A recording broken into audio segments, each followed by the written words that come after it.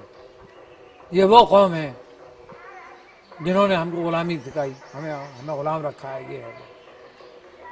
میرے پاس ویزا تھا، میں کسی کام سے گیا تھا، اپنا ایجوکیشن بھی میرا مقصد تھا. لیکن اس پہلی وزٹ جب میری وہاں ہوئی تھی اس کا میں واقعہ بیان کرتا ہوں. وہ تھی میری بزنس ٹرپ، اور میں ایک ایسی کمپنی کو ریپرزینٹ کر رہا تھا جو فوڈ اینڈ اسپائسز سپلائی کرتی تھی. اس کا بلینکٹ پرمٹ بھی تھا مجھے فارن ایکسچینج کا، ریزرو بینک آف انڈیا کی. کوئی 1,00,000 روپے کا بلینکٹ پرمٹ تھا، کہیں بھی خرچ کر سکتا ہوں. ملک میں بڑی کمپنی تھی. تو اس نے مجھ سے پوچھا، ایک بڈھا سا تھا امیگریشن آفیسر، آپ یہاں لندن کتنے دن رہیں گے، کیا کریں گے، آپ کے پاس اخراجات ہیں کہ نہیں ہیں. تو میرے منہ سے یہ نکلا سب سے پہلے، بلینکٹ پرمٹ تو میں نے بعد میں بتایا، مجھے یہاں کچھ خرچ کرنے کی ضرورت ہی نہیں ہے. کیوں؟ میں نے کہا آپ کے لوگ جب آتے ہیں میرے یہاں امپورٹرس، تو میں ان کا اسپانسر کرتا ہوں رہنا کھانا. اب میں سپلائر ہوں، میں آیا ہوں تو وہ میرا اسپانسر کریں گے، اور میں ان سے زیادہ امپورٹنٹ آدمی ہوں کیونکہ میں فوڈ اسٹف سپلائی کر رہا ہوں انگلینڈ کو. آپ لینے والے ہیں، میں دینے والا ہوں، میرے خاطر خیال زیادہ کریں گے. کہا کہ وہ آئے ہوں گے. میں نے کہا ہاں فلانے آئے ہوں گے، آپ راؤنڈ کر کے پوچھ لیجئے. میں ذرا بالکل الٹی بات کر رہا ہوں ان سے، سبمسو نہیں ہوں، میں اگریسو ہوں. کہا کہ اچھا آپ کتنے دن رکیں گے یہاں؟ میں نے کہا میں زیادہ سے زیادہ 8 دن. تو اس نے کہا کہ 8 دن میں تو آپ لندن بھی نہیں گھوم سکیں گے. میں نے کہا لندن میں گھومنے کو کیا ہے؟ حالانکہ مجھے معلوم ہے کہ ٹریفلگر اسکوائر بھی ہے، آکسفورڈ اسٹریٹ بھی ہے، پیکیڈلی بھی ہے، اور بڑی اچھی جگہیں ہیں شہر میں، ہائیڈ پارک بھی ہے. اچھا ایٹماسفیئر بنا ہوا ہے، آپ جاؤ تو دل لگتا ہے، پریشانی دور ہو جاتی ہے. لیکن میں نے کہا کہ یہاں کوئی گھومنے کو نہیں ہے. میرا مقصد یہ تھا اس کو سمجھانے کا کہ میں جس ملک سے آیا ہوں وہاں پر کلچرل اور مونومنٹل ویلیوز زیادہ ہیں، وہی میں نہیں گھوم سکا ہوں پوری طریقے سے. یہاں کیا گھومنے کا ہے؟ باعث ہو گئے. تو اس نے کہا کہ ٹھیک ہے آپ 1 ویک کے لیے آئے ہیں، 1 ویک رہیے، لیکن یہاں رہنے کی جگہ ہے. اب وہ الٹی بات کر رہا ہے، وہ مجھے سمجھا رہا ہے رہنے کی جگہ ہے یا کچھ گھومنے پھرنے کی جگہ ہے، یہ ہے. میں نے کہا آپ مجھے 8 دن کے لیے پرمٹ کر دیجیے، 8 دن بعد میں چلا جاؤں گا، میں یہاں نہیں رہوں گا. کیوں جائیں گے؟ میں نے کہا مجھے اور جرمنی بھی جانا ہے، جاپان بھی جانا ہے، فلانا ہے، امریکہ USA تک جانا ہے. میرے پاس ٹکٹ بھی تھے. اس نے مجھے بٹھایا، کافی بنا کے لایا، خود میرے لا کے پریزنٹ کی کافی. مجھے اور غصہ اس لیے بڑھ گیا تھا وہاں کہ میں نے ہیتھرو پہ دیکھا کہ پنجابی ڈریس پہنے ہوئے، جھاڑویں لیے ہوئے عورتیں جھاڑویں لگا رہی ہیں. میں نے کہا یہ دکھانا چاہتے ہیں کہ ہم غلام تھے، ابھی بھی غلام ہیں، ابھی بھی ان کے ملک میں جھاڑو لگا رہے ہیں ان کے ایئرپورٹ پہ. اس لیے یہ کیا ہے. بہت جلال آ گیا میرا. تو پیسے ہی 22 تھا، اور وہ دیکھا تو جب اور غصہ آ گیا.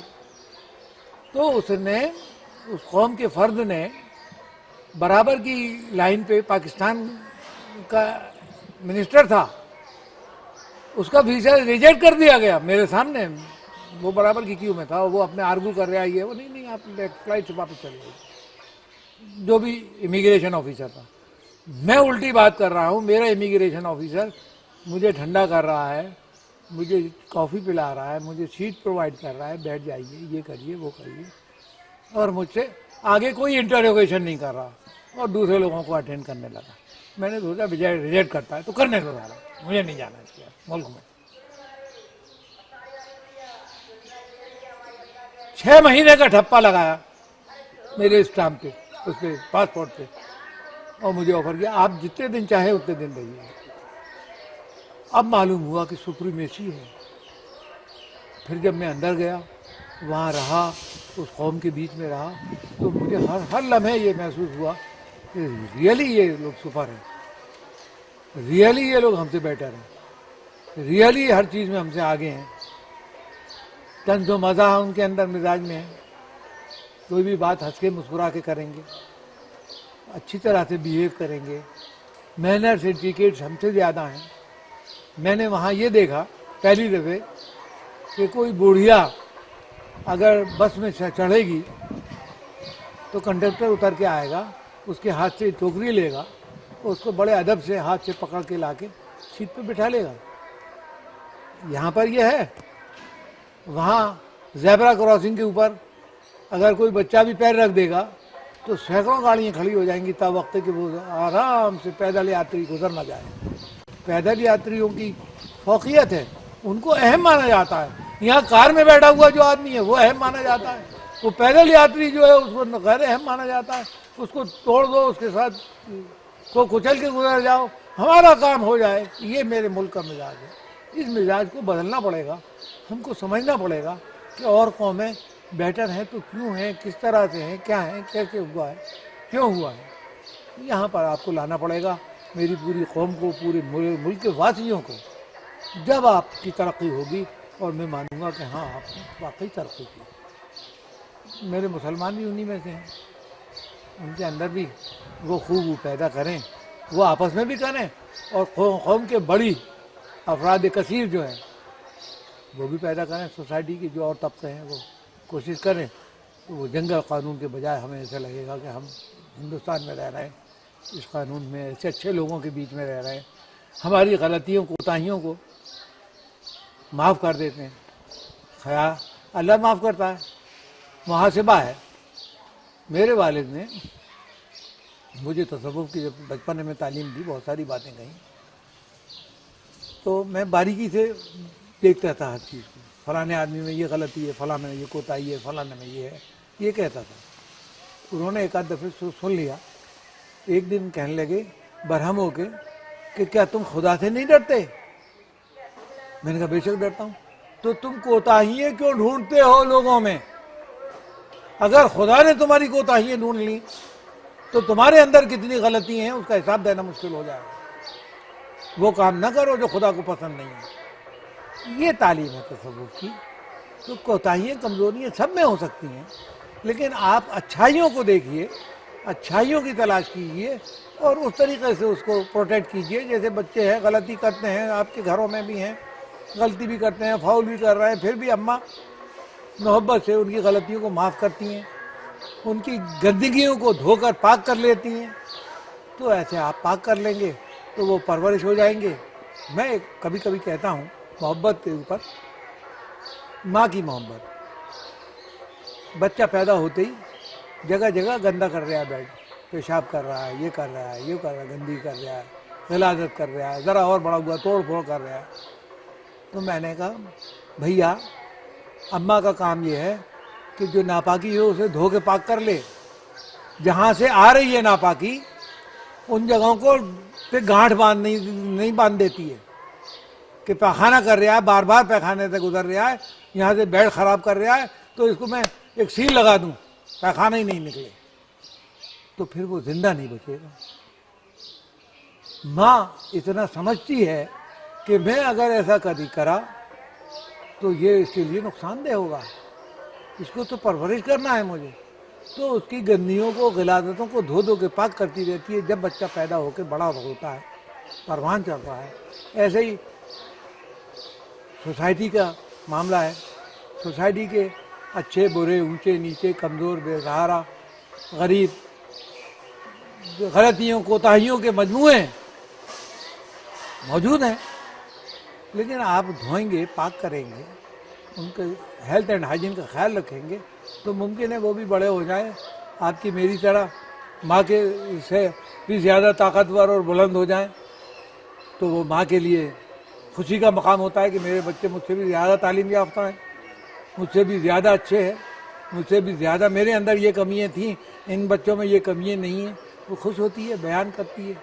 تو یہ مادر وطن میری ماں میرا ملک ہے، اور میری ماں جو ہے وہ مجھے انفرادی طور پہ اور اجتماعی طور پہ دھو کے پاک کرے گی اور اپنے ساتھ ملا لے گی اور ہیلتھ اینڈ ہائیجین کا خیال رکھے گی، تو میں بھی پرورش پا جاؤں گا، میں بھی آپ کی دوسروں کی طرح برابر ان سے اچھا کچھ کر پاؤں گا۔ یہ ہے فلاسفی، یہ تصوف کی فلاسفی ہے۔ میں مختصراً یہی عرض کرنا چاہتا ہوں۔